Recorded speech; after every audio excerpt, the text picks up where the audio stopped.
I mean, I definitely think that there should be some limits to voting. Like, I think that there should be there are limits. There are limits requirements. To voting. Okay, like literacy requirements. I think that there should be comprehension requirements. Most people, they read like those, like the extra measures on the ballots, and they don't even know what they mean. They have no idea. And they're just checking boxes, right? Yeah. Not only that, like you should be invested somewhat in your community and own property and own land. I'm sorry, like it's not a freebie. Like everybody wants everything handed to them in this life. Like it's not. The idea that the right to vote doesn't come along with some kind of responsibility is a problem. Everyone's very, very keen on talking about their rights and that they have the right to this and that.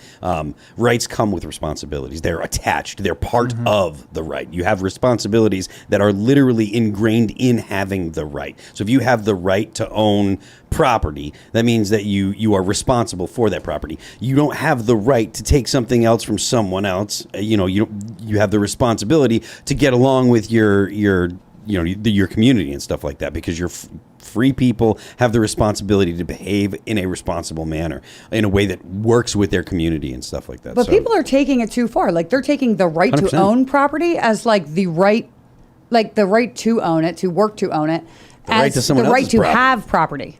Like that's what I mean. That's with everything, and that's why they can get away with half this stuff, right? They're like, we are morally virtuous and superior, and Trump's Hitler, and so therefore we can do whatever we want, and it's completely justified because it's what I want. That's what my feelings tell me to do. Yeah.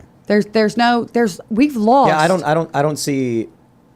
I've been saying this nonstop for years, but I do not see, based on the paths that we are on, any point at which in the near future there's unification. I don't either.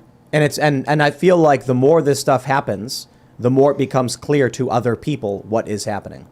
People love to complain, and people love to poo-poo the idea of any kind of civil conflict and stuff like that. But when you tell them, point to the off-ramp, right? So maybe it's not in the next 2, 3, 5, 10 years, but tell me what happens that makes the people that are on the left and the people on the right agree to some way organized. I do have a vision of a future with a nonviolent resolution, and that is Donald Trump wins in 2024.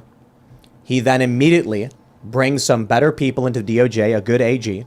Indictments are issued for corrupt Democrats. The people who pushed impeachment and all these other hoaxes are indicted, tried, and charged. The left loses their minds. There will be riotous moments, but it won't reach that level of total destabilization. We will then see some degree of accountability, and then from there, it will push out the corrupt left and limit their ability to move forward.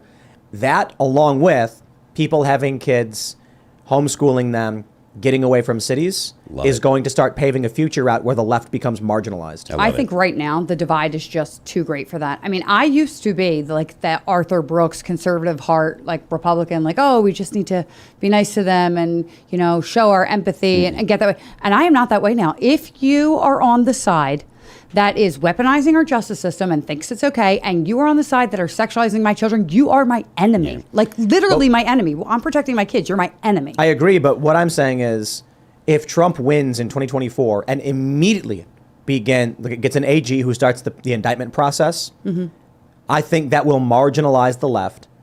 Trump's re-election in 2024 will strip them of their abilities to do things like they're doing now, and it will increasingly marginalize them.